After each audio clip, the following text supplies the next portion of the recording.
आज देश को रियल सुपर हीरोज मिल गए।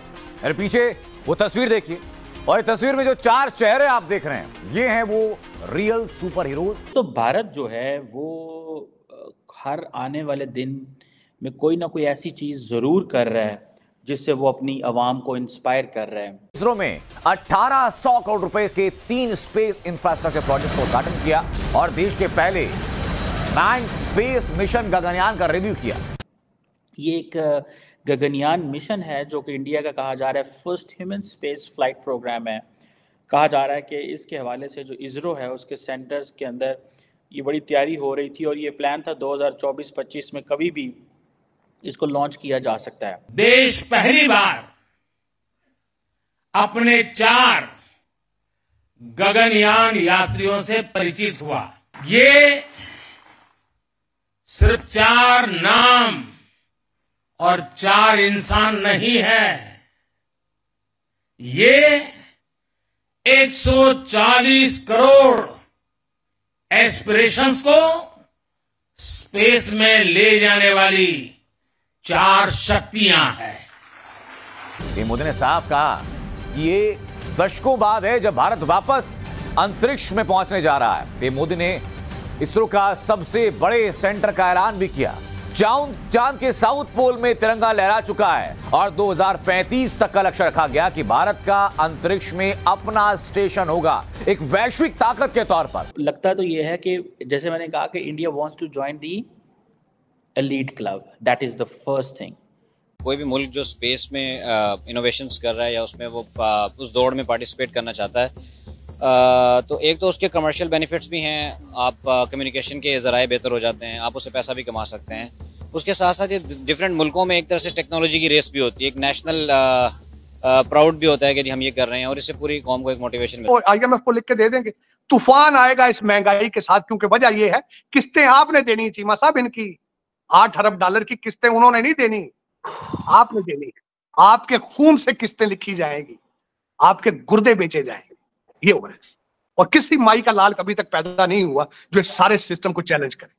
दुख वाली बात यह है कि 250 मिलियन लोगों में एक इंसान नहीं है जो इस सिस्टम को चैलेंज करे। नमस्ते दोस्तों, स्वागत है आपका और मेरा यूट्यूब चैनल एशियन एक्सप्लोर। दोस्तों, भारत के 4 वीर एस्ट्रोनॉट अब बिल्कुल तैयार हो चुके हैं, गगनयान मिशन के लिए चुने जा चुके हैं और उनको आज प्राइम मिनिस्टर मोदी जी विक्रम साराभाई अनुसंधान केंद्र में उनको विंग पहनाए। और ये जो मिशन है उसके लिए ये जो 4 एस्ट्रोनॉट के साथ और भी एस्ट्रोनॉट रसिया गए थे ट्रेनिंग के लिए, उनकी ट्रेनिंग बिल्कुल कंप्लीट होने के साथ साथ अब उनमें से 4 एस्ट्रोनॉट को चुना गया है जो कि भारत का पहला गगनयान मानव रहित यान जाएगा चंद्रमा में, मतलब अंतरिक्ष में जाएगा, जिसके लिए ये 4 एस्ट्रोनॉट चुने गए हैं। और ये जो जाएंगे एस्ट्रोनॉट, ये जाने वाले हैं इस साल के अंत तक या 2025 के पहले ही भारत के जो मानव रहित गगनयान रॉकेट जाएगा अंतरिक्ष में। उसके लिए रॉकेट भी बिल्कुल तैयार हो चुका है। और ऐसी डेवलपमेंट की बातें जब भारत की सुनी जाती है तब पाकिस्तान का क्या हालत हो रहा होगा, जबकि पाकिस्तान में इलेक्शन होने के इतने दिन 20 दिनों के बाद भी आज तक पाकिस्तान का कौन सा प्राइम मिनिस्टर पाकिस्तान को टेक ओवर करेगा वो चुना नहीं जा चुका है। तो इस पर क्या कह रहा है पाकिस्तान मीडिया, चलिए देखते हैं। आपको पता चला है इंडिया क्यों स्ट्रेटेजिक ऑटोनॉमी की बात करता है। वो कहता है कि मैं अपना first human space programme launch कर रहा हूँ, फ्लाइट प्रोग्राम लॉन्च कर रहा हूँ, not with the support of the United States, with the support of the Russian Federation. और वो जानबूझ के ये तासुर देते हैं कि हमारे रशिया के साथ बहुत अच्छे ताल्लुकात हैं। एक दिन पहले डॉक्टर जयशंकर ने कहा था कि रशिया और इंडिया के जो ताल्लुकात हैं उनके कभी भी ऐसा नहीं हुआ कि दोनों मुल्क जो हैं वो they have been at odds with each other. बहरहाल एनी हो, ये रशिया के अंदर एक लॉन्ग तरबियत इन्होंने ली 1 साल की, और अब सुना ये कि ये वापस आ गए हैं। और नरेंद्र मोदी साहब जो हैं भारत के वज़ीर आज़म, उन्होंने 2-3 प्रोजेक्ट्स भी इस हवाले से जो है वो लॉन्च किए हैं। अब कहा जा रहा है कि ये एक जिसे कहना कि कई 100 करोड़ के प्रोजेक्ट्स हैं। ये जो रिसेंटली इन्होंने 3 प्रोजेक्ट्स लॉन्च किए हैं, एक तो they are related to different, ISRO इसमें काफ़ी ज़्यादा सपोर्ट कर रहा है, स्पॉन्सर कर रहा है। अब ये है कि बेसिकली इसका लार्जली मकसद क्या है? इसका पहला मकसद ये है to join the elite club. ये जो गगनयान प्रोजेक्ट है ये किस चीज़ की डेमोन्स्ट्रेशन है? What does India want to tell? It's a question ना, कि if a country has a space human space programme, तो वाई, क्यों ह्यूमन स्पेस फ्लाइट की कैपेबिलिटी इंडिया चाहता है और 4 बंदों को भेजना चाहता है ना ये क्वेश्चन। और ये जो है वो क्यों इंडिया समझता है कि ये वापस ये जाएंगे स्पेस में, वापस आएंगे, इतना खर्चा क्यों करना चाहता है? पहली बात तो यह है कि India wants to do it for to join the elite club. ये एलीट क्लब है जिसको इंडिया ज्वाइन करना चाह रहा है। और इस हवाले से ये बातें काफ़ी चल रही थी कि इंडिया जो है पर्टिकुलरली एशिया के अंदर इज़ इन कंपटीशन लेके आ रहा है चाइना के अगेंस्ट। और वो कह रहे थे कि जी अभी जैसे फॉर एग्जांपल ये भी बात चली है कि 2030 से पहले इंसान को चांद पे भेजना चाहते हैं, चाइना भी और इंडिया भी। और इंडियन स्पेस रिसर्च ऑर्गेनाइजेशन जो है इन्होंने इस पेपर काफ़ी काम भी किया हुआ है। जैसे चंद्रयान 3 जो है जिसने चांद के जो साउथ पोल है उस पर लैंडिंग की थी, फिर एक सोलर ऑब्जर्वेटरी लॉन्च की, एंड देन ये चीज़ें मुसलसल चल रही थी कि ये प्रोग्राम भी इंडिया ने लॉन्च किया है। और कहा जा रहा है कि 12 स्पेस मिशन 12 महीनों में ये सारे जो है वो ये बिल्ड किए जा रहे हैं और कुछ होंगे। तो लगता तो ये है कि जैसे मैंने कहा कि India wants to join the elite club, that is the first thing जो इंडिया के लिए इम्पोर्टेंट है। इसके बाद क्या होगा? इंडिया जारी बात है एक मैसेजिंग दे रहा है वेस्टर्न वर्ल्ड को। पहली चीज़ ये है कि इंडिया से एक बार पहले हमारे एस्ट्रोनॉट, कॉस्मोनॉट रादर, वो राकेश शर्मा साहब विंग कमांडर थे एयरफोर्स में, वो भी टेस्ट पायलट थे। वो 1984 अप्रैल 4 को, आई थिंक डेट 1-2 दिन आगे पीछे हो सकता है, वो स्पेस में गए थे। और स्पेस में जाने के बाद इंदिरा गांधी से जब उनकी बातचीत हुई तो इंदिरा गांधी ने पूछा था कि वहां से इंडिया कैसा लगता है, तो उन्होंने बहुत फेमस वर्ड्स कहे थे, सारे जहां से अच्छा हिंदुस्तान हमारा। सो ये 4 लोग सेलेक्ट किए गए हैं। अब इन 4 में से 3 ही जाएंगे स्पेस में, क्योंकि मॉड्यूल जो बनाया गया वो 3 लोगों के लिए गगनयान का मॉड्यूल बनाया गया। अब ये हिस्ट्री इसकी आपने पूछी, तो हिस्ट्री ऐसी है कि ये बहुत पहले शुरू हुआ था। ये मोदी जी आधे छोड़े हुए कांग्रेस के काम को पूरा करने में माहिर आदमी है। तो all credit goes to Modi ji.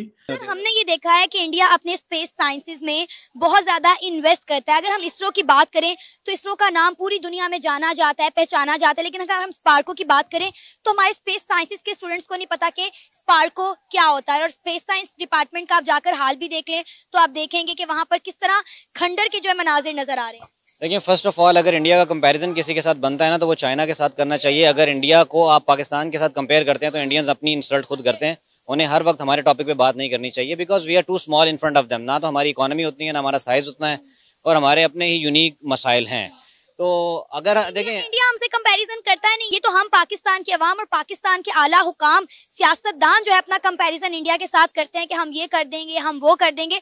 India तो उन्हें लगता ही नहीं कि हमारा उनके साथ कंपैरिजन बनता है, वो तो हमारे बारे में सोचते भी नहीं है, मेरा ख्याल है। इस करप्शन को चैलेंज करें। एक इंसान नहीं, मस्जिदें तो पल भर में बना रहे हो, कपड़े तो फाड़ रहे हो एक दूसरे के, गोलियां तो मार रहे हो ब्लास्फेमी में। इस मुल्क को बचाओ जिसका कहते हो इसका मतलब क्या, ला इलाहा इल्लल्लाह, इसको बचाओ। किस तरह, कौन बचाएगा ये बताओ ना मुझे। कोई है मर्द वाहिद जो पैदा हुआ हो अभी तक? चीमा साहब, अगर किसी का नाम आपको पता हो तो चीमा साहब मुझे बताएं जरूर। मैं हमेशा बेचैन रहता हूं, और जिस तरह आसपास में यहां घूम रहा हूं, दूध की नहरें देख रहा हूं, परेशान हूं, मजीद परेशान। आपके मुस्तकबिल के लिए, अपने मुस्तकबिल के लिए नहीं, आपके मुस्तकबिल के लिए। और मुझे आपका मुस्तकबिल ठीक नजर नहीं आ रहा चीमा साहब। एक बंदा जो जेल के अंदर है उसने IMF का लेटर लिख दिया है। और दोस्तों, ये जो चारों एस्ट्रोनॉट गगनयान मिशन के लिए चुने गए हैं, ये भारतीय वायुसेना के हैं और अब इनका ट्रेनिंग चल रहा है बेंगलुरु में। और आपको पता होगा कुछ दिन पहले भारत के मून मिशन चंद्रयान 3 लॉन्च हुआ था और उस वक्त कामयाब के तरीके से लैंडिंग होने पर भारतीय वैज्ञानिकों की वर्ल्ड में तारीफ की गई थी। और अब जो मिशन होने वाला है गगनयान मिशन, मानव रहित मिशन, ये मिशन में मतलब 3 दिन का मिशन होने वाला है ये, और इसमें 1800 करोड़ रुपया का खर्चा होने वाला है। और इसमें सबसे बड़ी बात ये है कि ये भारत की अंतरिक्ष में स्पेस स्टेशन बनाने में बहुत ज़्यादा मदद मिलेगी, जो कि भारत का 2035 तक टारगेट है कि भारत का अपना स्पेस स्टेशन अंतरिक्ष में भारत बनाने वाला है। और वैश्विक स्तर पर अगर देखा जाए तो भारत को जैसे अगले कुछ सालों के बीच में 3rd लार्जेस्ट इकोनॉमी बनना है, उसके साथ साथ भारत स्पेस में और डिफेंस में और जीडीपी में हर मामले में भारत को एक स्ट्रॉन्ग नेशन के तौर पर होना होगा। और इस वजह से प्राइम मिनिस्टर मोदी जी की टारगेट है कि स्पेस में भी 2035 तक भारत का स्पेस स्टेशन बनेगा।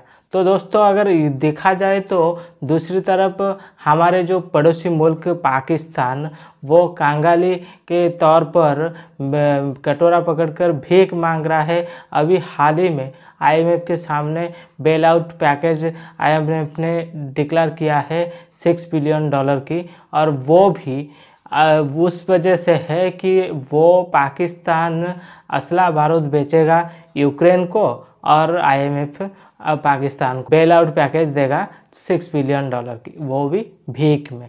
ऐसे हालत बन चुका है पाकिस्तान का, और पाकिस्तान हर वक्त जल रहा है कि भारत हर एक दिन तरक्की कर रहा है। भारत का कब स्पेस का ये जो डेवलपमेंट होता है, कब डिफेंस का होता है, कब जीडीपी का होता है, कब फॉरेन पॉलिसी का होता है और फॉरेन रिलेशन के होते हैं। मतलब हर मामले में भारत तरक्की करता जा रहा है, और पाकिस्तान की कट्टर सोच और दूसरे को बर्बाद करने वाले सोच की वजह से भारत के पड़ोसी होने के बाद भी पाकिस्तान बर्बाद हो रहा है। तो दोस्तों आई होप कि आपको ये वीडियो बिल्कुल पसंद आया होगा। अगर वीडियो पसंद आए तो वीडियो को लाइक करिए, चैनल को सब्सक्राइब करिए, ताकि ऐसे इंटरेस्टिंग वीडियो मैं आप लोग के लिए और भी लाता रहूँ। तो चलिए दोस्तों फिर मिलते हैं नेक्स्ट वीडियो में, तब तक के लिए जय हिंद, जय भारत, जय श्री राम।